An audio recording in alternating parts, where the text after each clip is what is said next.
Bismillahirrahmanirrahim. Assalamualaikum warahmatullahi wabarakatuh. Selamat pagi anak-anak. Untuk mengawali pembelajaran hari ini, mari kita membaca doa sebelum belajar terlebih dahulu. Bismillahirrahmanirrahim. Raditu billahi robba wa bil islami dina wa bi muhammadin nabiyya wa rasula. Rabbi zidni ilma warzuqni fahma. Amin. Semoga anak-anak dalam keadaan sehat dan tetap semangat belajar walaupun kalian di rumah. Ya, hari ini Bu Mel akan menjelaskan ulang bahasa Indonesia tema 3 subtema 3, yaitu tentang memperbaiki kata baku dan kalimat tidak efektif pada bacaan. Nah, silahkan anak-anak disiapkan buku paket tema 3-nya ya. Nanti di sini kita akan membahas kalimat tidak efektif dan kata yang tidak baku di dalam bacaan. Oke. Ya, Bu Mel lanjutkan. Sebelumnya, Bu Mel akan bertanya pada kalian, kapan sih kita menggunakan kosakata baku? Nah, dan mengapa kita menggunakannya? Ayo, ada jawabannya ya di sini ya. Yaitu kapan? Saat menyusun karya ilmiah seperti makalah, skripsi, dan lain-lain. Saat menulis surat resmi, ya. Kalau menulis surat pribadi boleh tidak menggunakan kosakata baku, tetapi kalau saat menulis surat resmi yang dikirimkan ke lembaga atau ke sekolah atau ke perusahaan, itu harus menggunakan kosakata baku.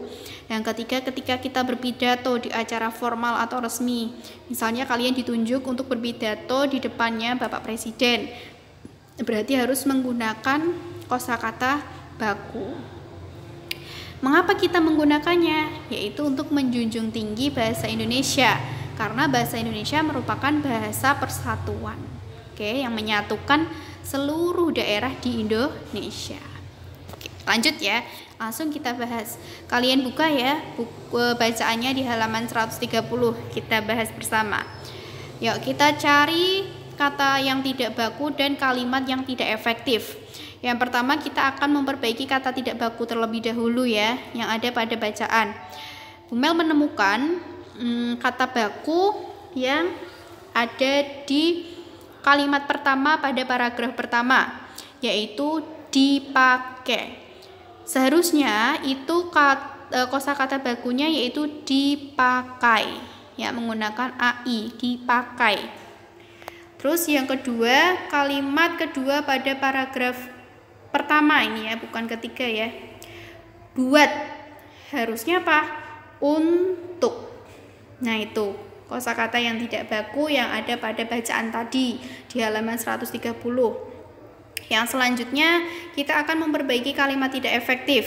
Ya, yang pertama Bu Mel menemukan pada kalimat kedua pada paragraf pertama, yaitu kalimat tidak efektifnya apa? Rangkaian seri sering banget, ya kan? Sudah sering ada bangetnya, itu kalimatnya tidak hemat. Kita lihat pada hiasan pohon Natal atau hiasan pada pohon-pohon besar di sepanjang jalan raya. Seharusnya bagaimana perbaikannya menjadi kalimat efektif? Yaitu rangkaian seri sering kita lihat pada hiasan pohon Natal. Nah, itu tadi perbaikan menjadi kalimat efektifnya. Yang kedua, Bu Mel menemukan pada kalimat ketiga pada paragraf pertama, kalimat tidak efektifnya apa?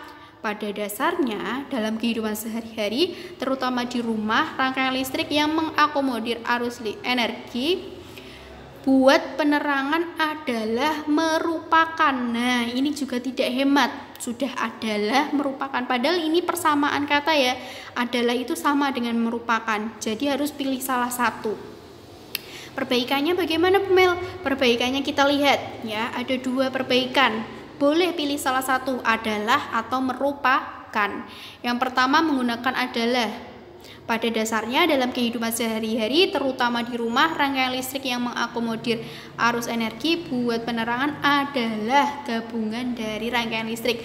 Atau boleh menggunakan merupakan. Nah, sama ya. Pada dasarnya dalam kehidupan sehari-hari, terutama di rumah, rangkaian listrik yang mengakomodir arus energi buat penerangan merupakan.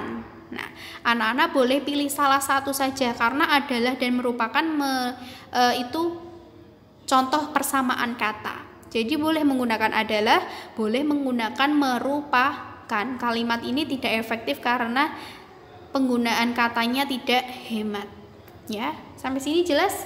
Kalau belum jelas nanti boleh pada akhir video kalian sudah memutarnya langsung tanyakan ke Bu Mel. Ya, lanjut. Ada lagi nggak? Ada. Pada kalimat pertama pada paragraf ketiga, kalimat tidak efektifnya apa? Rangkaian listrik paralel akan sangat membantu sekali, ya, sangat sekali itu kan sudah berlebihan ya, tidak hemat. Harus pilih salah satu. Bagaimana Bu perbaikannya menjadi kalimat efektif? Yuk, kalau kita menghilangkan sekali, coba ya. Nomor 1, rangkaian paralel akan sangat membantu penghematan biaya listrik. Sudah bagus ya. Kalau yang kedua Bu, cuman pakai sekali. Coba, rangkaian paralel akan membantu sekali penghematan biaya listrik. Itu juga efektif. Lanjut, Bu, ada lagi nggak? Ada pada kalimat ketiga pada paragraf ketiga. Kalimat tidak efektifnya apa? Kita hanya perlu untuk dapat tidak hemat lagi ya. Kalimat yang benar apa yang harus dihilangkan? Yaitu dapatnya harus dihilangkan.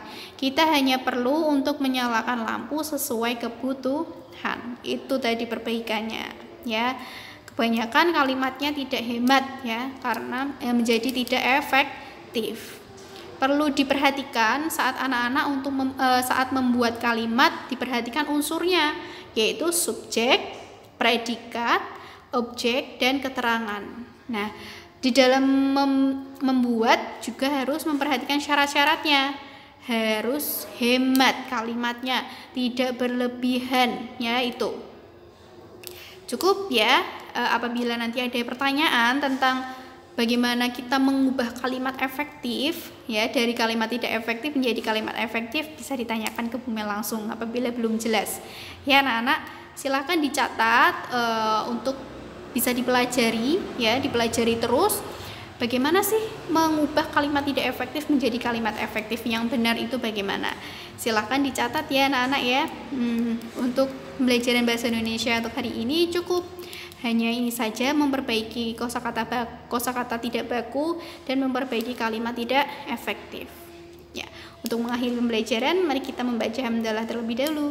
Alhamdulillahirabbil alamin. Bu Mel cukupkan. Wassalamualaikum warahmatullahi wabarakatuh.